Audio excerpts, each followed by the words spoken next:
आज आपण युवा शेतकरी सचिन जाधव यांच्या शेतामध्ये हरभरा बघण्यासाठी मुद्दामून आलेलो आहोत। याचं कारण असं आहे की सचिन जाधव यांनी 5 एकर हरभरा शिपलेला आहे। प्लॉट दाखवून घ्या एकदा। 5 एकर हरभरा शिपला आणि 5 एकर पेरलेला हरभरा आहे।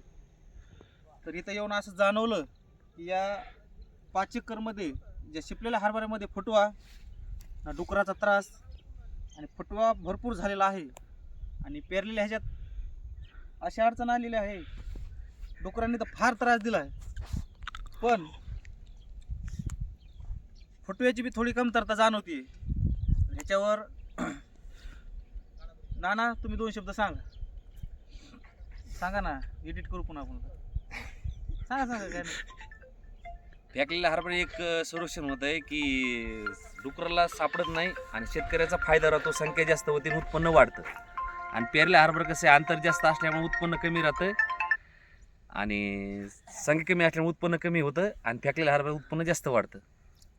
आता आपण युवा शेतकऱ्याची मुलाखत ऐकलीच, प्रगतशील शेतकरी ते, आणि त्यांनी गेल्या वर्षी हा प्रयोग केला होता आणि त्या प्रयोगानुसार सचिन जाधव यांनी 5 एकर हरभरा शिपलाय। मारुद्र लोखंडे यांचा तर गेल्या वर्षी सक्सेसच झालेला आहे आणि तरी सचिनचा बी, आणि 2-3 क्विंटलचा एकर मध्ये ॲव्हरेजचा फरक पडलेला आहे। 3 क्विंटल ॲव्हरेज जास्त निघतं शिपल्यानंतर।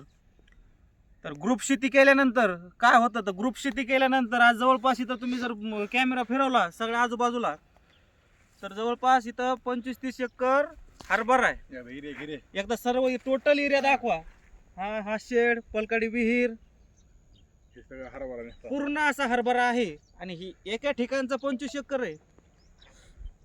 अजून दुसऱ्या ठिकाणी 25 एकरचा प्लॉट आहे, तो आपण नंतरच्या व्हिडिओमध्ये दाखवूनच देऊ। आणि हे शिपल्यानंतर या अजून एक फायदा सांगायचा राहिला तुम्हाला। पेरणीचा खर्च वाचला। शिपल्यानंतर हरभऱ्याला एकरी 1200 रुपये जातात, ते जवळपास भरपूर पैसे वाचले। त्याच्यामध्ये काहीतरी बियाणं मागं पडलं, खत मागं पडलं म्हणा, आणि ह्याची संख्या, ह्याचा फायदा। तर ज्याही शेतकऱ्याला हा प्लॉट बघायचा असेल त्यांनी सचिन जाधव संघ संपर्क करायचा आणि त्यांच्या प्लॉटची मुलाखत घ्यायची, बघायचा। धन्यवाद।